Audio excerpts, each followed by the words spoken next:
Okay, today we're gonna discuss the writing that I sent out, or the portion of writing on the Wesley family. So let's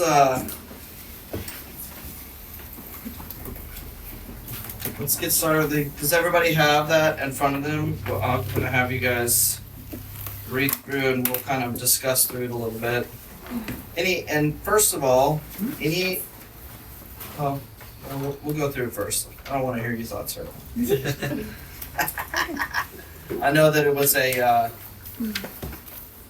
controversial reading, but we'll see. I've since changed my opinion. Okay, so everyone does have it. So,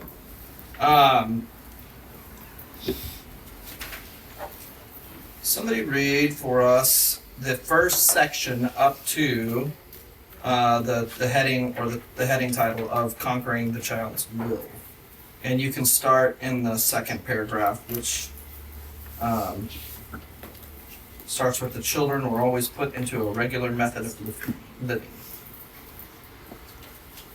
I can do it. Volunteer? Okay, go ahead.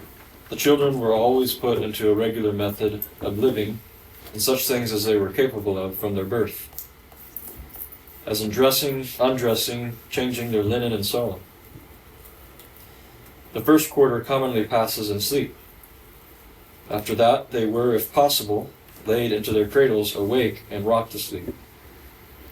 And so they were kept rocking till it was time for them to awake. This was done to bring them to a regular course of sleeping, which at first was 3 hours in the morning and 3 in the afternoon. Afterward 2 hours, till they needed none at all. When turned a year old, and some before, they were taught to fear the rod and to cry softly, by which means they escaped abundance of correction they might otherwise have had. And that most odious noise of the crying of children was rarely heard in the house. But the family usually lived in as much quietness as if there had not been a child among them. As soon as they were grown pretty strong, they were confined to 3 meals a day. At dinner, their little table and chairs were set by ours, where they could be observed, and they were suffered to eat and drink as much as they would, but not to call for anything. If they wanted aught, they used to whisper to the maid which attended them, who came and spoke to me. And as soon as they could handle a knife and fork, they were set to our table. They were never suffered to choose their meat, but always made to eat such things as were provided for the family. Mornings, they had always spoon meat. Sometimes at nights.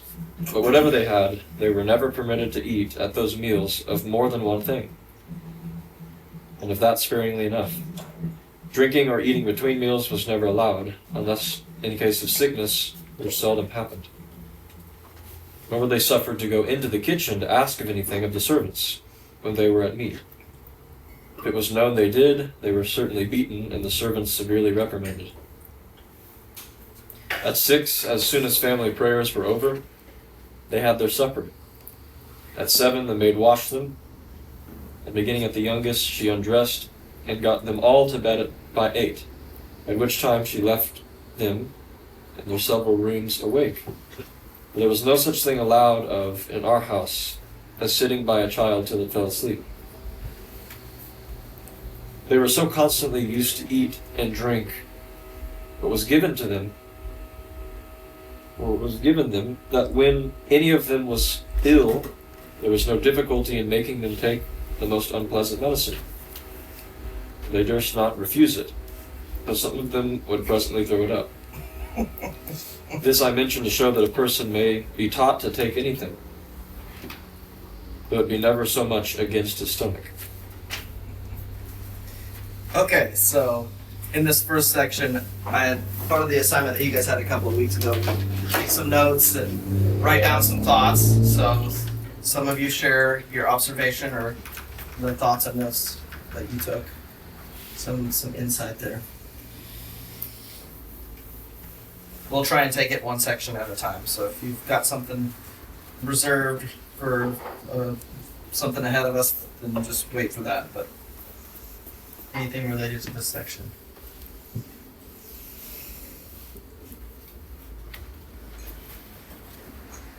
I would say this section is the part I had the biggest problem with originally. Yeah.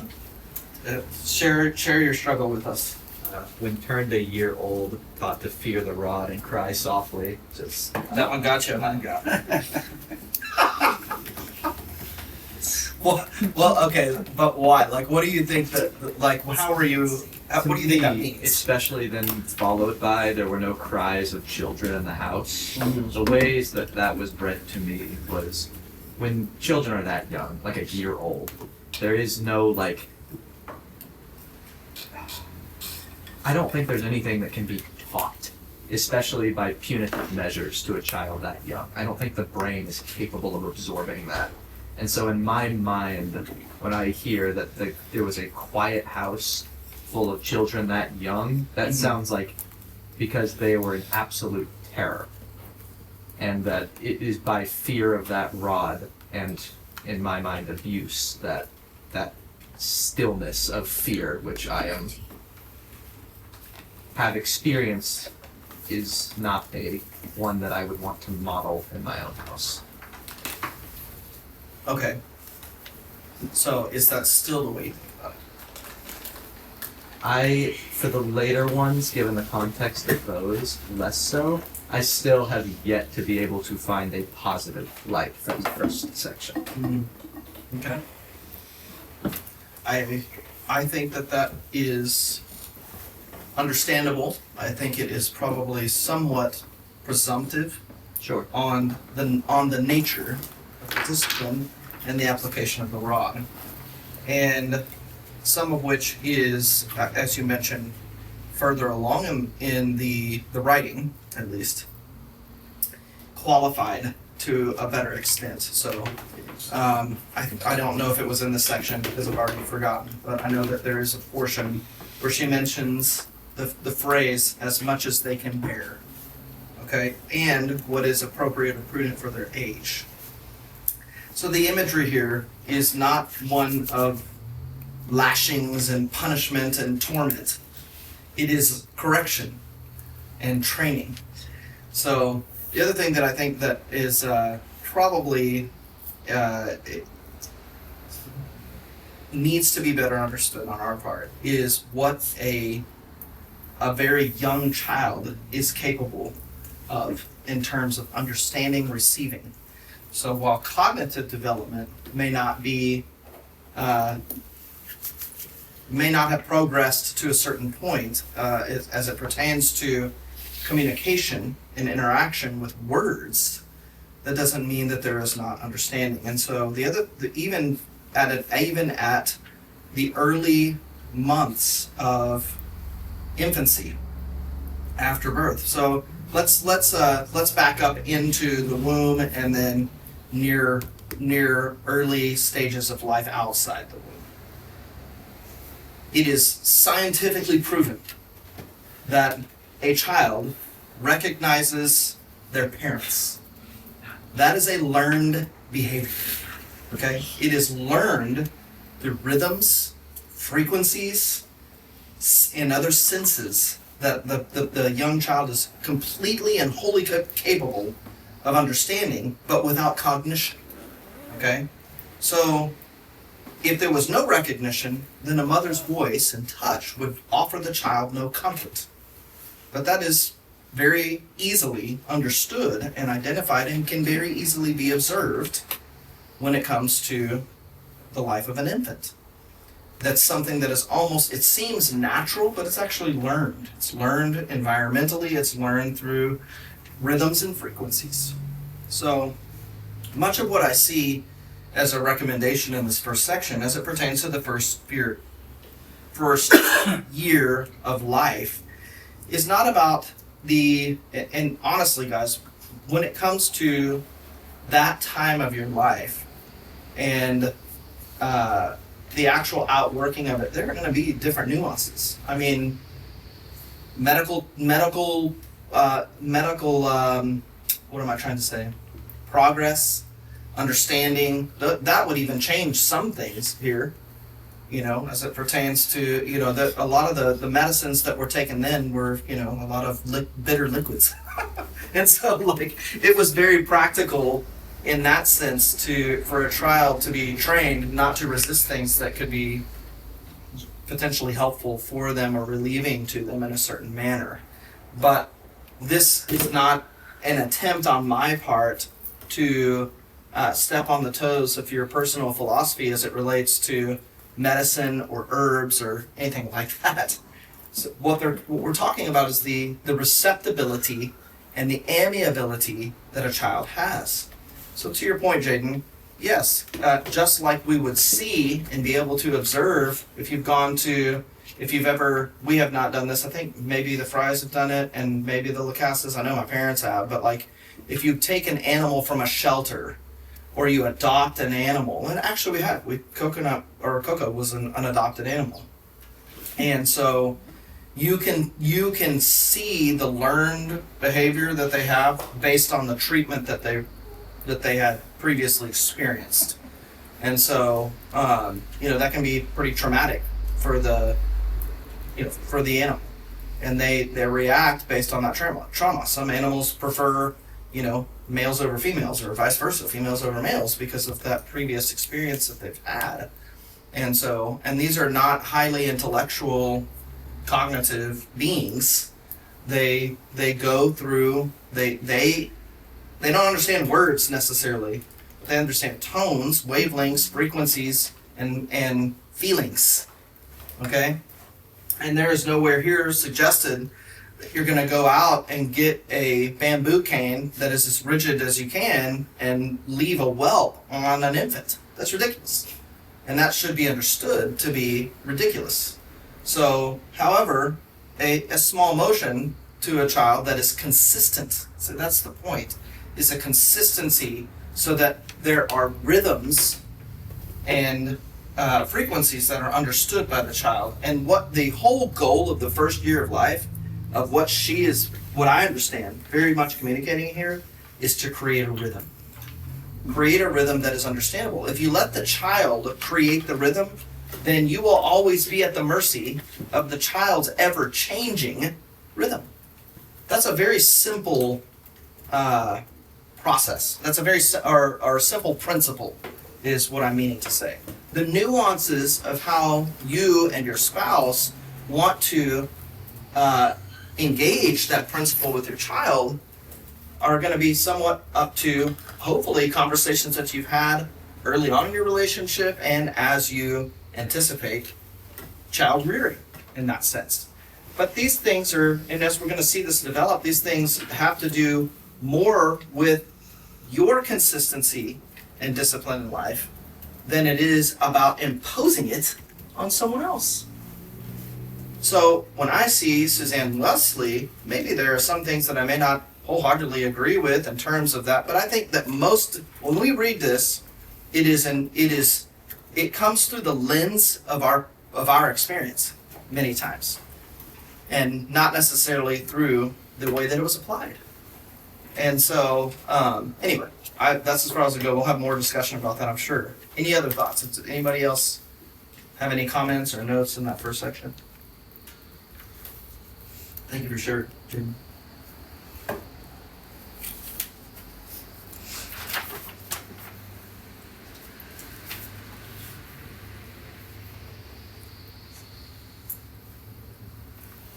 This is maybe not the angle that you were hoping to go down, but it's just kind of where I went with these things. Mm-hmm. Is, in many ways I kind of see our will being like a child. And so when I was reading it, I was thinking of the benefit of seeing my will in need of being disciplined. Mm-hmm. And so these were just 3 things that I jotted down as we were reading that one section. Mm-hmm. That it's beneficial for me, or it was at a time, to have narrow and minimize my choices. The choices that I allowed my soul to to engage in, Mhm. and to be trained in what my soul, in the preferences that I gave it, Mm. and to show it what was valuable, if that makes any sense. Yeah. And then also train it to withstand, or how to withstand, unpleasant things. Mhm. Those were all things I had to learn later the hard way. Yeah. And so I was just considering it now. I had to be an adult, kind of learning backwards what I would think that if I had been trained in a certain way. And it's not that my parents didn't, that I didn't get that kind of discipline. It's just, I don't know, something in me didn't really take that as a way to train my will necessarily. I don't know where I'm going with that, but I just thought I'd throw out that a little bit different perspective that I was kind of taking. Yeah. I think that's something that I overheard over the last couple of weeks was actually something that Jaden had said, which was, you can't train a will if you don't know you have one. I think that's a valid thought in a sense that, like, how do you do this? Like, this seems like a logical fallacy, right? To try and to apply methodology where methodology isn't understood. Mm-hmm. But that's my point here, and I think that you're touching on the right thing. But I'm going to separate it from cognitive engagement. So you're teaching a lesson that can't be taught, but it is known nonetheless, just in the same way that the voice of the mother is known, that the smell of the mother, that the presence of the mother or father is known to that child. So too is a growing awareness that they don't control things. They don't have to think about that. Okay, so like, you know, the will is this big beast in our life, and we find that our wills at a later point in life are these giant elephants that can crush a building, right? Because they, right? I'm going at it. But what happens is that even with that very animal, an elephant in its early stages of life, if it is tied down in a way that it does not understand, and it cannot move, then something changes in its brain. And it understands that when it is bound, regardless of what binds it, that it doesn't try to resist it. That there's something in the mind that changes there. And so, again, the long shot here is the very struggle that you're talking about, Kim. Mm-hmm. The wrestling of our own will against the will of the Father. Well, why is it that so many have so much trouble with this, not only in our current age, but in many, many generations past? The unwieldy nature of the will, because there's not much training. And so what does God do at the very onset of new birth in Christ? He begins to discipline the will. So, and our perception of God will have an impact on that. If just simply to use the word discipline means beatings and screaming and anger and hatred, then yeah, we're going to think of that process very differently than if it is understood to be something that is guiding. Now, the words that she says are actually in this first paragraph, right where Noah started to read. The children were always put into a regular method of living in such things as they were capable of. So what does that mean? That means that is up to the parent to properly, with godly discernment and wisdom and compassion, to help determine what the child is capable of. You know? You didn't understand the words I spoke? Yeah, you dumb child, you haven't learned words yet, you know? Is that what's happening here? No, the child's not capable of that. You know? Man, you have a really strong will, little child, so I'm gonna beat that out of you. Is that indicated here? No, but we may perceive it simply because of our own experience.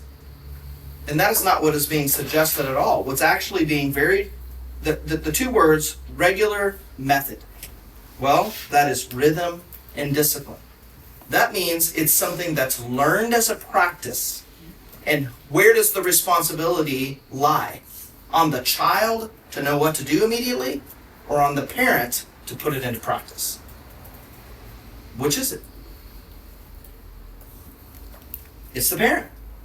If the parent doesn't put the regular method, the rhythm, if the parent doesn't create and operate and practice that rhythm, then the child has no bearing. And so, innocently, the child will continue to make their needs known in the only way that they know to, which for an infant is cry. You know, what was the example that Brother Derek Prince gave in the video we watched last week? The cookie. No, that was the first one, but for the younger child, for the infant. That was the. Oh no. Cry when my diaper's wet and my mom comes. So if I cry when the diaper's not wet, my mom will still My come. mom still comes. So who's in control? Baby. The child. And so the rhythm helps enable the child first. Again, this is all without words. It's without communication. There is a peace and settlement that comes into the heart, into the presence that I'm taken care of.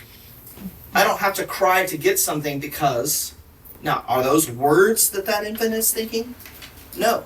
But these were practical things that a mother who had many children discovered were effective.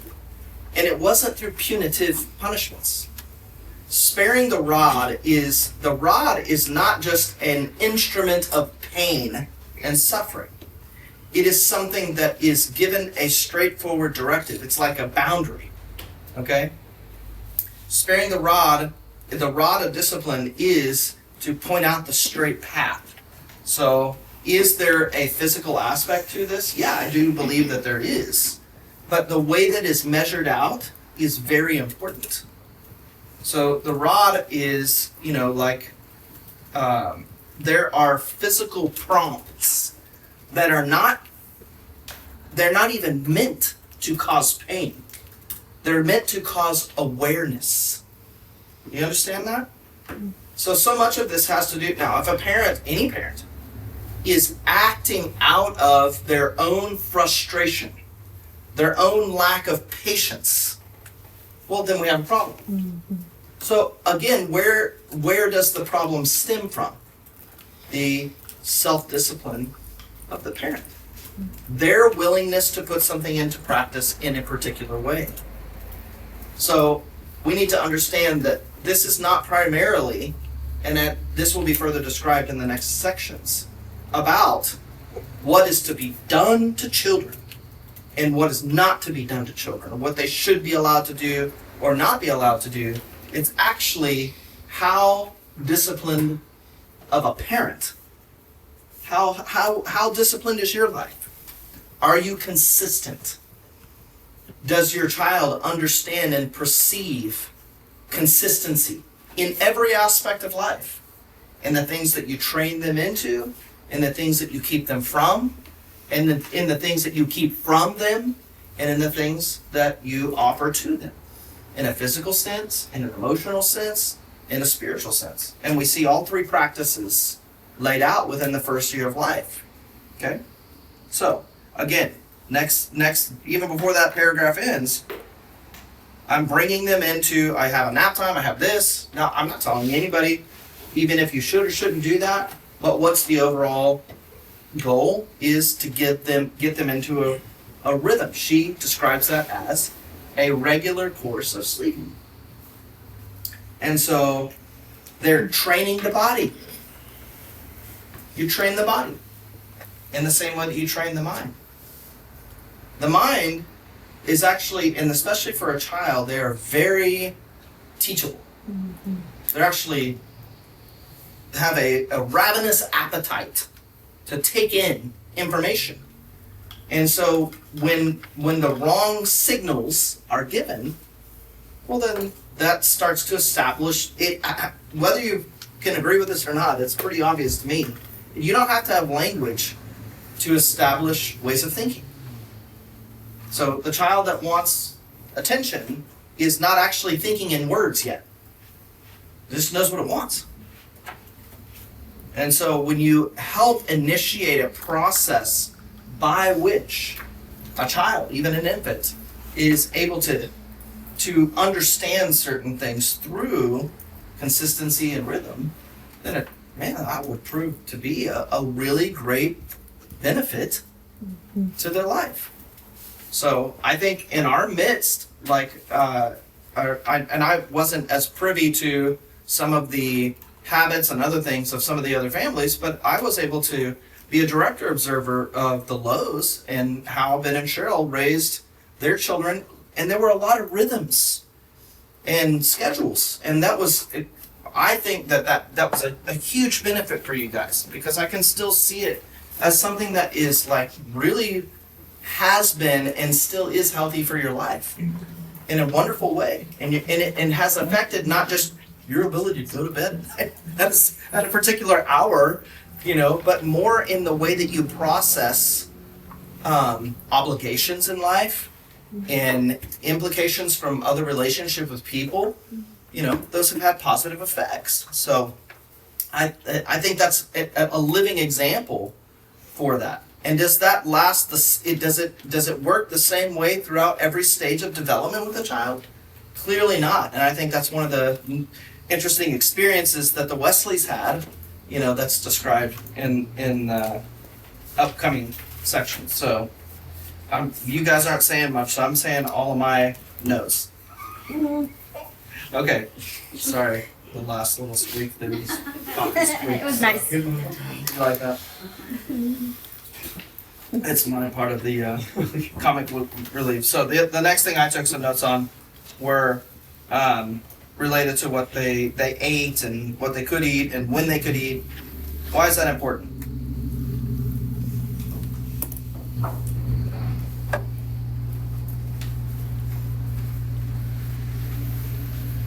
I think still yet in my own life and in my household, the matter of food is, generally speaking, has the potential to be a source of contention. Because we can't control ourselves very well with what we want, how much we want, and when we want it. Yeah? So I'm sure everybody can relate. We all have a stomach. And there's a reason that the apostles describe what is or mention something that is described as the god of the stomach. The controlling power of your appetite. And it is way more connected to your bowels than you think it is. So there's an entire documentary that's out there that basically postulates that the internal, this soft tissue that you have here is a second brain. And it may be a brain in your body that has more influence than this one does, because it releases chemicals that do things to this brain unless there's a discipline in this brain to control it. That again, these are scientifically, and I'm not saying we have to put all of our weight in science, but it's something that has been clinically proven and observed. And what's amazing to me is that there is not just a spiritual parallel, but a direct connection to it. And we can see that even in a passage like what Paul mentions when he mentions the God of the stomach, the God of our appetite, the things that we crave, the things that move us. So again, at a very young age, when we begin to create a discipline, a rhythm of what is needed, when it is needed, well, and this I think applies to us more than it would even to people who live in this time, who had very rudimentary place settings and access to food and whatever else, as opposed to us, where we can go into Safeway or Walmart and get anything from almost anywhere in the world, anytime we want to, and as much as we want, as long as we can afford to buy it. That is, this type of discipline would be so much more beneficial for the people of our day and age, and still it was effectual in this time. But we live, and so we think that anything that might rob us of the greatest extent of our desire, feeling, taste, texture, that we would think, no, that's robbing me of something. But no, she even found that when they were able to be put into this rhythm, that even when they needed to do unpleasant things, they did that. So there was an entrustment that was already there. So even if they threw it back up, they didn't have a hard time taking it, because that's the type of relational entrustment. I don't think that was because they were under threat of like, I've got the pliers, I'm actually going to pull your pinky nail off your hand if you don't take this. And they're like, okay, I'm so scared, I'm going to take it. No, they're like, well, mom said to take this. Oh, that was terrible, right? So that's a very different, the methodology here is one, and I also read an entire biography of Wesley's life, and he's a really wonderfully beautiful hearted man, especially in his walk with the Lord. And I know that there's so much of the difficulty that he went in when God took him through a transition of life. That's why he included this in his journal. He was showing honor to his mother for the discipline of life and mind and heart that was given to him because of her love, to impart that to him at the earliest stage of life as possible. I think that's such a wonderful thing. So again, this is not about me condoning specifics here, times, dates, matters, or exacts. The principle is the young child needs to begin to learn to relinquish and not to always try to garner or vie for control. So the way that was the reason we watched that video is because I wanted you to see what's the true nature of that struggle and what spirit is active in it. The spirit of witchcraft, rebellion. You think that's not going to have some effect in a child's life later on at your age? Oh, it's going to be huge. It's going to be huge. And so much of how you are able to go through that next phase of life, whether it's toddler, young child, adolescent, young adult, is going to be seasoned by what your previous experience is. Some of which you guys have already shared. What your experience is or how it's changed and how it is changing or whatever else, and some of the struggles that you have. I listen to the meetings. I hear the young men talk about certain things, and I hear the young ladies talk about the similar things. Struggles. I don't know how to get over myself. I don't know all these things. And how do I get past this? Or how do I stop doing that or thinking this way? Or I always fall into the trap of this mindset. Whatever it is. Because you are all learning that. And I think you guys are doing a wonderful job because you have a people in the midst of whom, even your peers, who you can bring those things honestly and not just all say, yep, we all struggle with that, I guess that's that. No, but be able to not just talk about, but then go back and put into practice. How do we work this out in life? How does this work at home with the sibling or with a friend? Or how do I process this at work with people I don't know and with people that I don't know as well, but I'm with a lot and they're very different than me? And those are some very positive things. And so looking ahead, which is partly what we're doing with this class in terms of like creating in us the mind, the ideal by which we can, when that season of life comes, be that solid character of a parent who has a heart of wisdom, discernment, and discipline in the way that we live our own lives. And so that can, at another measure, be imparted to the young life that is being given to us by God to steward. And the other perspective that we really need to take here is that if God affords that joy to you of stewardship of life, you need to be mindful of what it is. It's not yours. It doesn't belong to you. You didn't even create it. God did. It belongs to Him. It is part and portion with His own heart and image.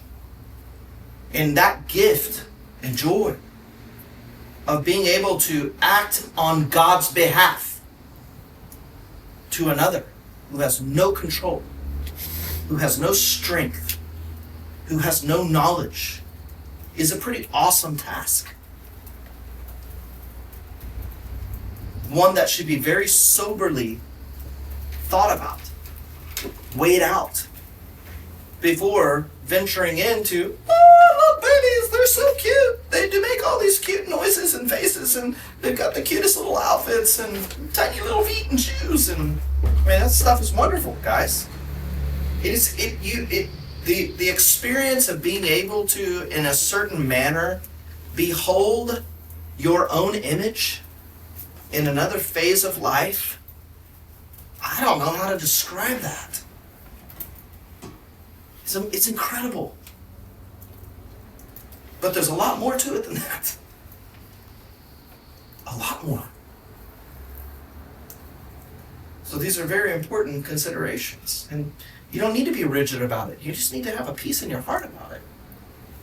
And the greatest peace of heart is going to be coming through the discipline of your own soul. The management of your own unwieldy beast. So that you can, with a godly reverence and honor, steward another life. Giving them guidance. And I will tell you, it's not a guarantee. You doing these things in whatever measure that we're able to discuss them or whatever else, and you put them into practice perfectly, is not a guarantee that your child's life will turn out one way or another. But it will guarantee the potential for you to be a good steward of that life. And let God's sovereign will, in which we wholeheartedly trust, work out as it does through the circumstances of life. We'll see for the Wesleys, well, there was a pretty traumatic event that dramatically changed their family. They had no control over that, but God knew it. He knew what it was for. Let's read this next section and then we'll continue on next time. May volunteer. This is just the front and back of this page. So who will volunteer for that?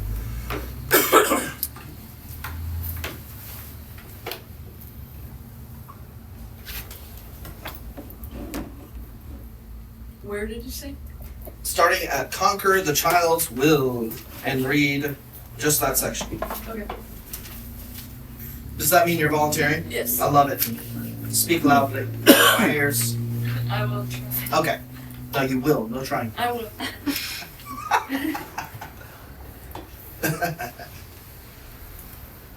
In order to form the minds of children, the first thing to be done is to conquer their will and bring them to an obedient temper. To inform the understanding is a work of time and must with children proceed by slow degrees, as they are able to bear it. But the subjecting the will is a thing which must be done at once, and the sooner the better. For by neglecting timely correction, they will contract the stubbornness and obstinacy, which is hardly ever after conquered, and never without using such severity as would be as painful to me as to the child.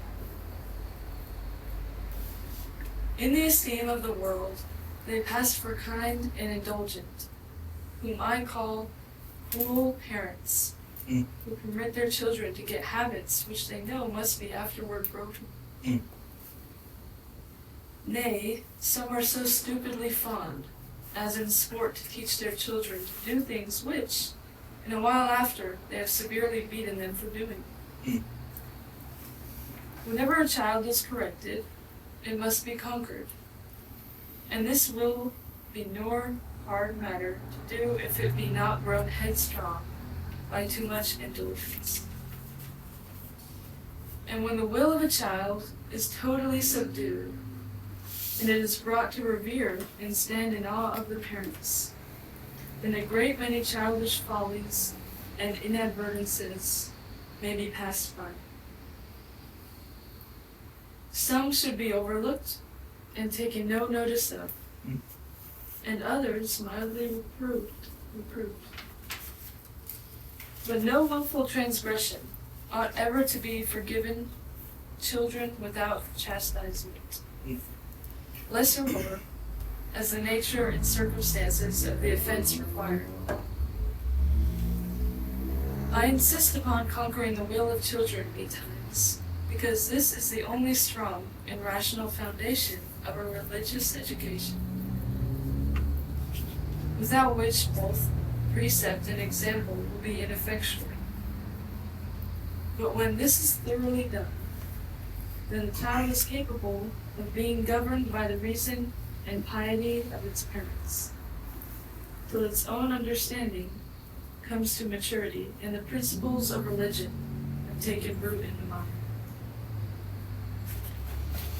I cannot yet dismiss the subject, as self-will is the root of all sin and misery. So whatever cherishes this in children ensures their after wretchedness and irreligion. Whatever checks and mortifies it promotes their future happiness and piety. This is still more evident if we further consider that religion is nothing else than the doing the will of God and not our own. That the one grand impediment to our temporal and eternal happiness being the self-will, no indulgencies of it can be trivial, no denial unprofitable. Heaven or hell depends on this alone, so that the parent who studies to subdue it in his child works together with God in renewing and saving the soul. The parent who indulges it does the devil's work, makes religion impracticable, salvation unattainable, and does all that in him lies to damn his child, soul and body forever. That's a pretty powerful section. So let's go through it. I think let's define a couple of things really quick. How is religion to be understood? That is a word that we use somewhat despairingly, but this is very much a different time. So, anyone want to offer a definition of religion in maybe this better context? And in this way, they put it doing God's will rather than your own. Yeah. Godliness, righteousness. That's religion. Not the practice of churchianity or institutional standards, liturgy and dress and locations and clergy and all those things. But godliness, righteousness toward others. So if there was a distaste in your mouth because of the use of the word religion, then let that be relieved, because we're talking about truth and righteousness. Godliness. True godliness. Okay. Who has some notes or comments? In any portion of this section that doesn't have to necessarily to be chronologically as read.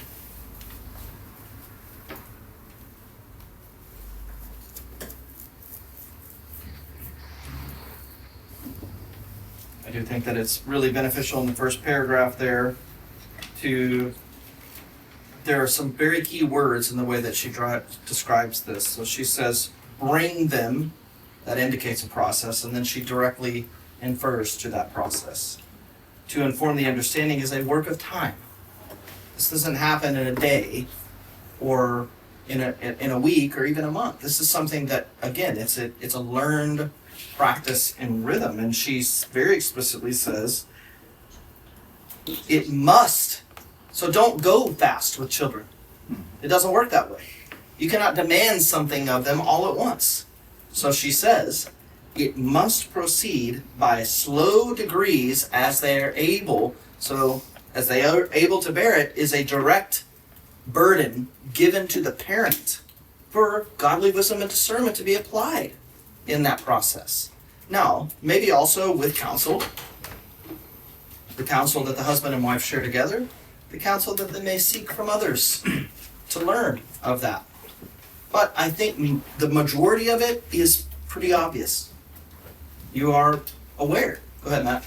I was just going to say that, as the child can bear it, that this is a recent learning for me, but, if you push beyond what the child can bear, you actually incite rebellion in the child, right? It's the exact opposite of what you're trying to accomplish. So it certainly does take discernment, and there's not a one-size-fits-all type scenario. Indeed. Yeah.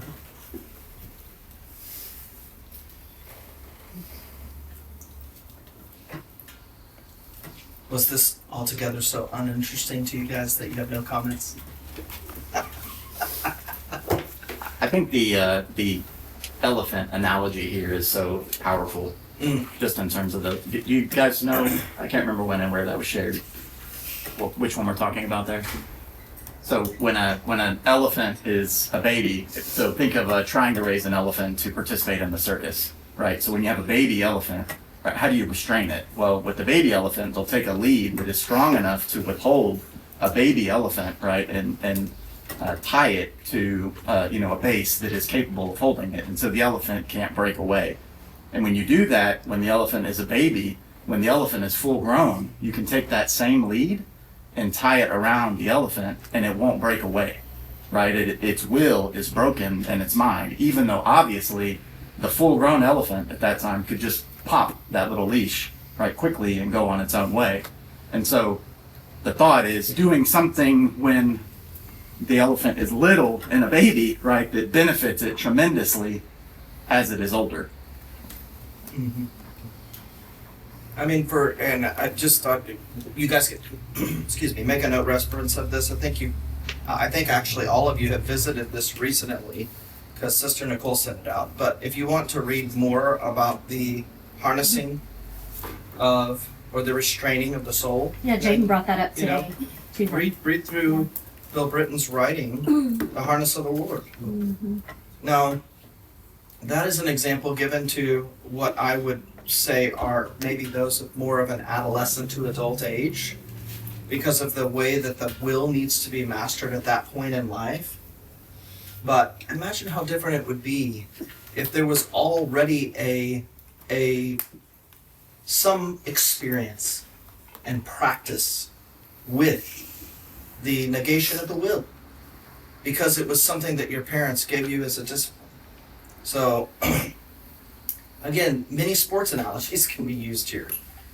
If you have a young child at whatever age that their dexterity would allow, and they begin to handle a baseball or a football or use their feet on a soccer ball, then by the time that child has developed into their adolescent years, they're going to have a familiarity with that object, its weight, its resistance, its feel, that many won't have. Let me put it this way. That those who have never seen a ball before would have.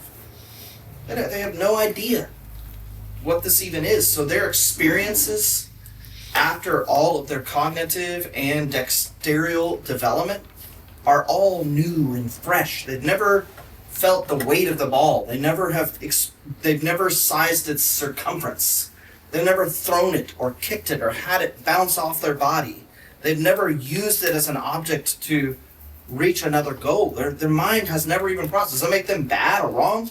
No, it just means that their learning experience is going to be very different than the one who was introduced to it at a very early age. So again, my hope is not that you see that I'm trying to say this is going to guarantee you some sort of success, but you're giving such a great advantage to. And that's exactly what she is referring to as it pertains to the will.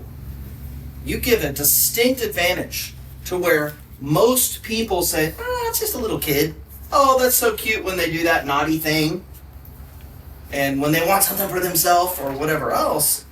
And no, they're not running out to harm the child. They're highlighting that is not healthy behavior. And so I have firsthand witnessed that in my own parenting and in the parenting of others. When two little kids resist one another's will, It's whining. No, my mom said it's sprinkling, and they spar. And what does the teacher do? She sits there, that's not. And so what actually ended up happening in that? You guys have seen the video, right? Someone got their heart poked out. Yeah, he got his heart poked. He poked my heart. It really hurt, because oh man, but this is so cute. This is so cute. But nobody even thinks, and this is our culture, guys. Our culture. Why are those things not considered? We said don't go over there. Don't touch the blinds. There's a reason for that. The blinds are easily broken or crinkled or whatever else, but there's a little stringy thing and they make a fun noise, and so the young child goes over there, and I'm telling you, when he looked back at me, or the little girl looked at me, she had the cutest look on her face before she hit the blinds. And then we just say, oh no, don't do that, it's so funny and cute. But that's an opportunity missed for us. And so my intention is not to create specific circumstances so much as to say, here's what the punishment should be, or here's how you should address that. But you need to think about how you think. And you need to think about how a young mind thinks. Because the goal here is to train the mind. To train the mind. Not to enslave, okay? But to conquer, yes. Naomi probably knew I was going to use this example, but there was a time when she was 2 years old, which is pretty decent development has happened in a child's life. They can walk, they can move around, they can pick up things, they've got good dexterity, they can understand a certain amount of vocabulary, they understand certain concepts of relationship and all those things. So at this time, the outworking of the will becomes very evident, and it becomes evident through tone of voice, through words that are used, through actions that the body does, all kinds of things. And I remember one time where this precious young lady was throwing the fit of a lifetime. And it wasn't because it was a resistance. And so I sat down with her, and I put her in my lap, and I put my arms around her, and for probably 20 minutes, she screamed and cried and wriggled around till she stopped. And to this day, at the ripe old age of nearly 22, if Naomi is exerting her will, her eyes sometimes will look over at me and I can see that moment when she was 2. And she just kind of melts. So it doesn't mean that she doesn't still exert her will in a way she shouldn't. Like she's perfected some state of existence. But that created a bond, an entrustment between her and I.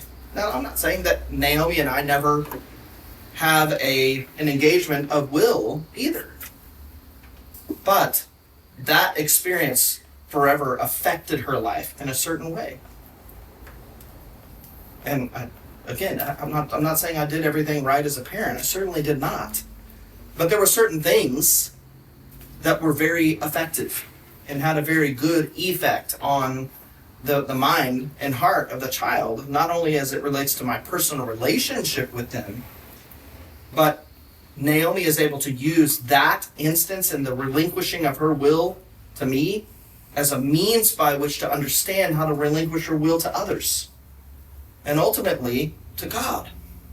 Wow, I'm actually resisting God on this. How do I handle that? How do I do that? So I know I'm reiterating this a lot, but wouldn't we be given a young life such a distinct advantage to enable them to have experience in that arena, in the conquering of the will, when it is the very thing that God sets out to do, the moment that we are born anew into his house as sons?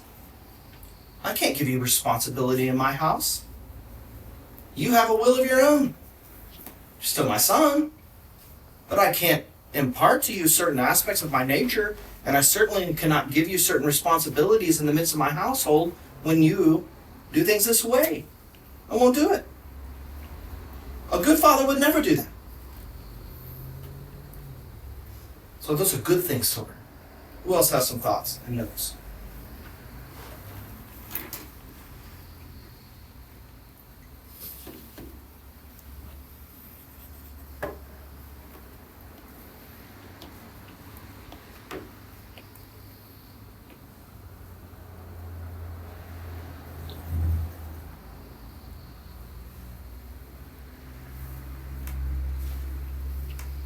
There's a bit of a touch on, and this is early on too, where she says, they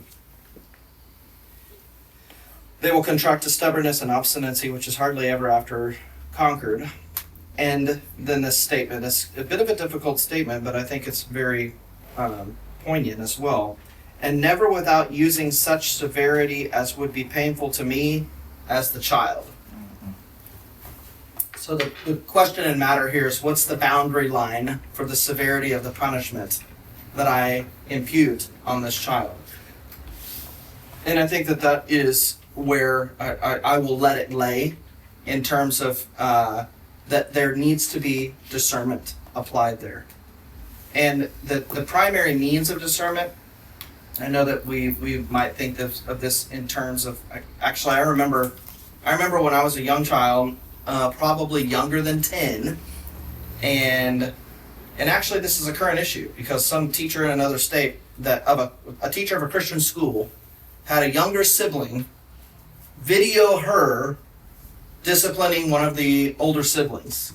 So like probably a 5 or 6 year old with a phone videoing mom giving a 9 or 10 year old a spanking, and she's in jail now. And I'm not saying whether she went overboard or anything like that, you know. I think she did. I think she was disciplining out of anger. And that's a lesson to be learned. But I remember when I was a child was when these things first came to be, because it used to be, and I actually went to a school that had corporal punishment. My father went to school that had corporal punishment. And as a senior in high school, 18 years old, he was spanked with a very terrible instrument, a baseball bat. Okay? 40 times or more, because of a false accusation about having cheated on a test. Okay? And it was the principal that did that to him was looking forward to it. That I do not believe is healthy punishment. Okay? And neither was it even correct at that point. I went to a school where they practiced corporal punishment. There were spankings, and there was shaming, and things like that. And so because of those types of things that were in, most of the time, actually it was all schools at one point, but then it became something that was more practiced in religious schools. And I mean the modern terminology, religious there. And so that came to state level legislation and was eventually outlawed. But then the boundaries went further to where in western states like Washington, California, and otherwise, there were actually parents that were being put under trial and under arrest for spanking their children. So if a parent disciplined their child in public at all, then they were under the scrutiny of the public and could be turned into the police. And I remember thinking as a child, that's ridiculous. Not because my mind, I was disciplined.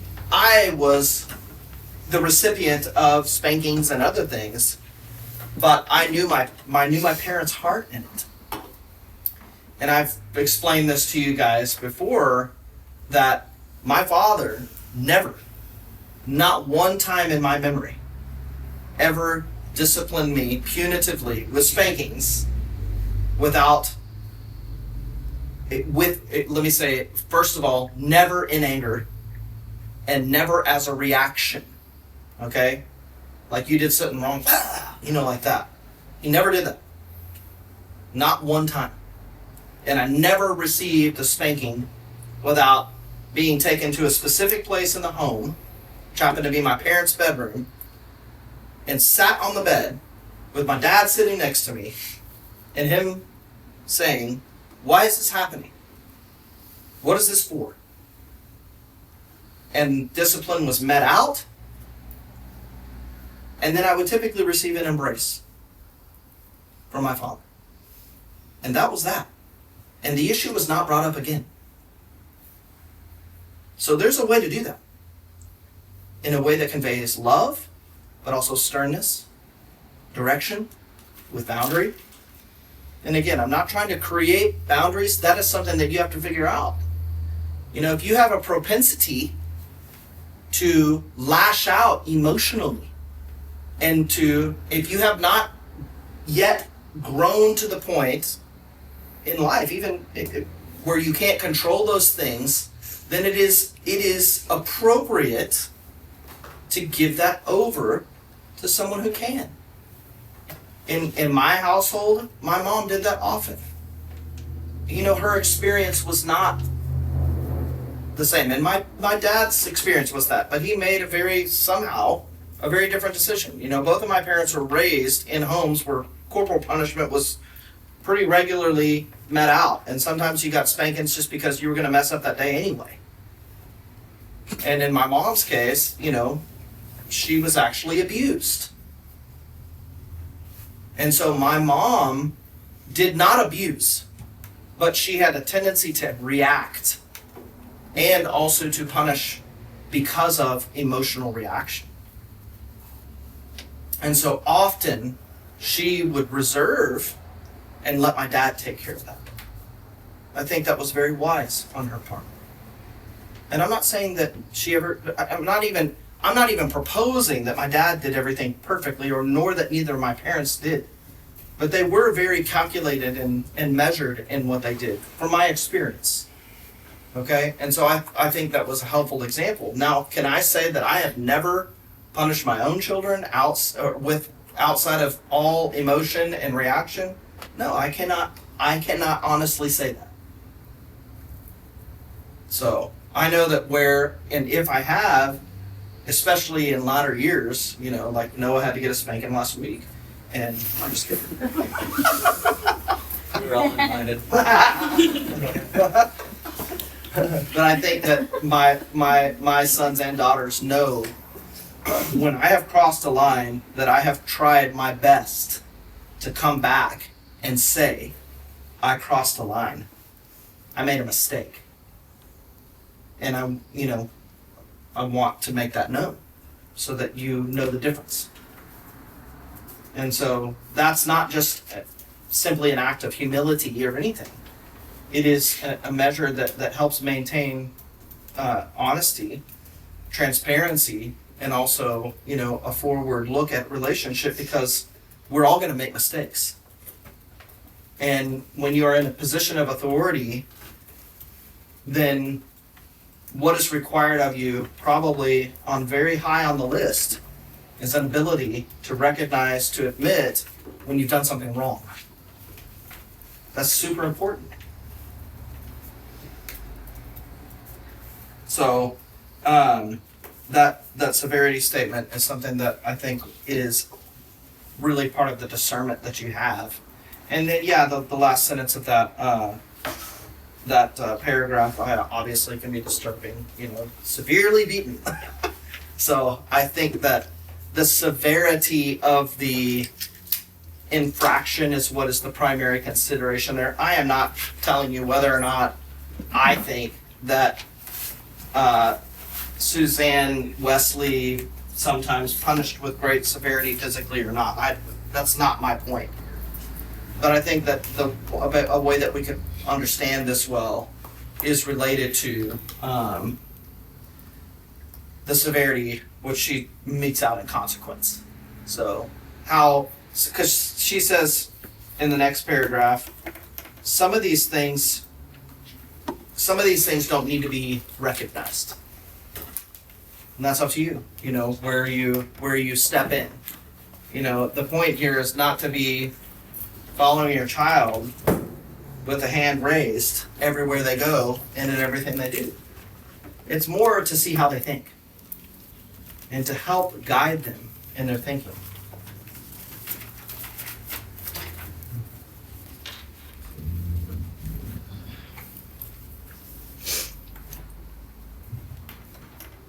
Man, y'all are quiet. I really expected a lot of interaction here, and I'm not getting nearly as much as I'd hoped.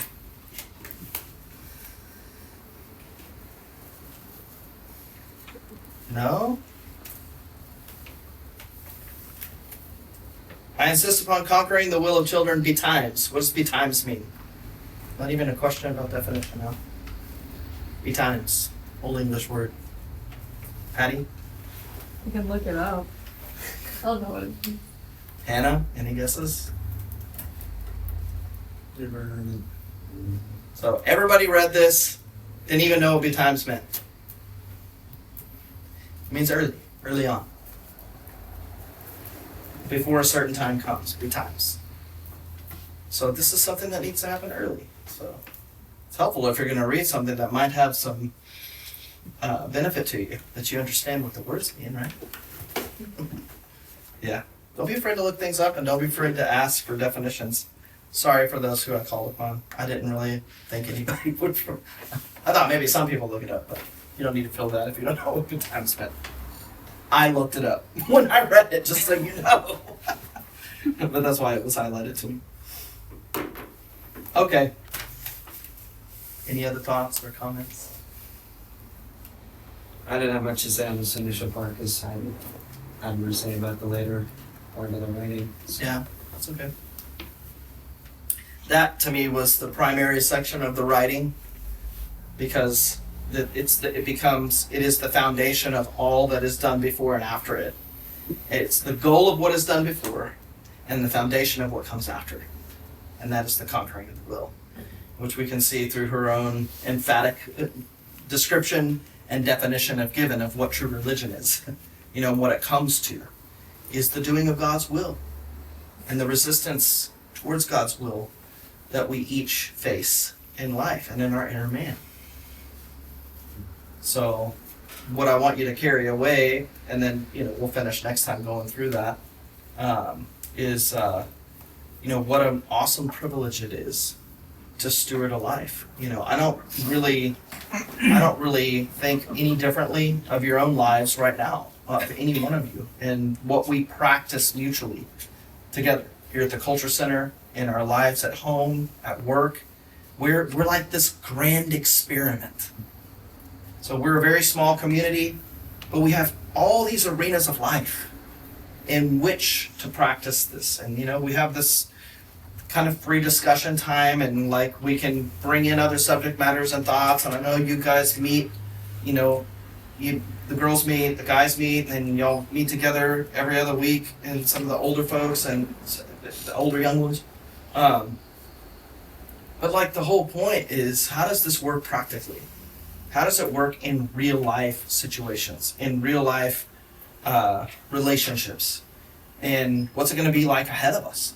And we get to imagine those things together, and we get to use the examples that we are given in some of the materials that we read through whether it be fictitious experiences or real experience, historical experiences, or those things that are in the Bible, which are obviously historical, but directly related to God's dealings with an individual, or with a people, or with a community, or with an entire nation, and what God wants to bring about in that.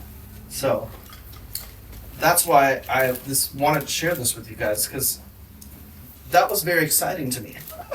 Not as a means of making a disciplinary tract for how to parent, but wow, look at this responsibility that is potentially ahead of you in life. And what does it mean of you now?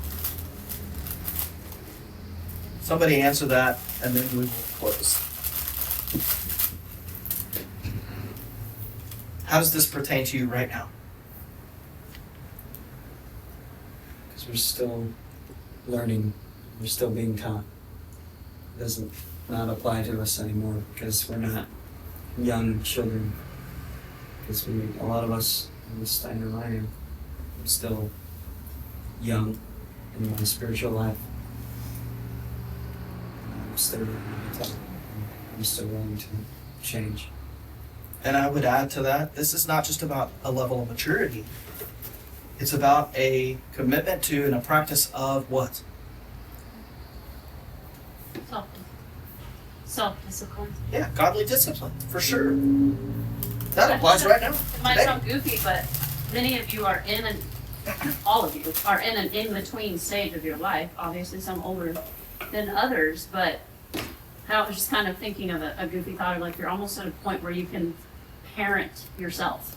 You're not preparing for a child quite yet, but you are at a stage, it's thinking of self-discipline, like really recognizing places in your life that may or may not be lacking, and not by fault lacking, but like places where you can really begin to recognize things that could use self-discipline in ways that will obviously benefit you when you do have the responsibility of caring for or raising up a child.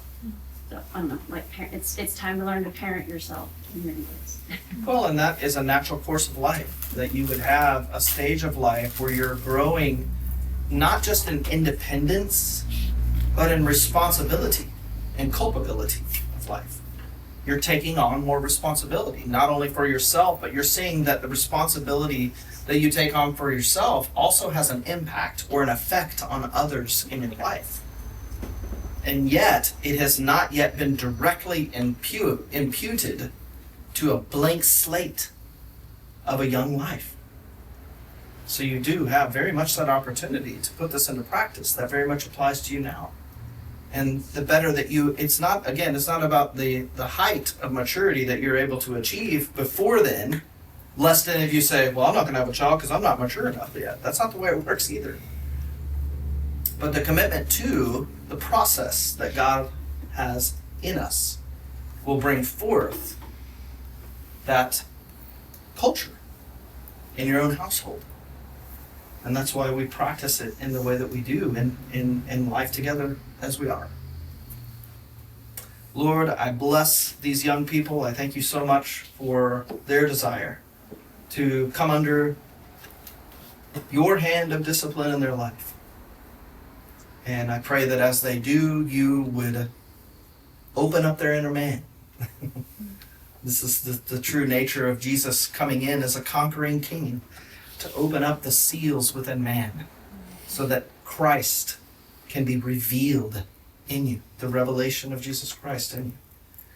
And he will do that systematically, he will do it gradually, he will do it effectually, if only we will give him place for that King of glory to come in through the ancient gates that are so guarded in the human soul and mind and heart. But the King of righteousness would come in, bearing his righteous standard, speaking the word of truth and life, that word which is able to divide asunder flesh, bone, marrow, but more importantly, soul, spirit, and make a whole new man in you. Such is the generation that seeks your face, O God of Jacob. We want to be counted among that number in that generation. Those who would be unsullied, unsoiled by the cultures and the ways of the world, as our brother Justin expounded. Rome is all. And your flesh, that stomach God within you, the living examples of those who live in the world around you would say, there's nothing more. This is the highest pursuit. Self-achievement, pleasure, worldly attainment. But the living God who created all these things has something far greater in store for you. Not just for yourself, but for his people. As a people who bear his name. So Lord, we bless you for this purpose. We are thankful for it. We desire the continuation of your hand, which brings us into a place of potential humility if we will stay under it. So may we each be humble so that you would raise us up to a new experience of life. which only you can do. We love you. We bless you. Amen. Amen.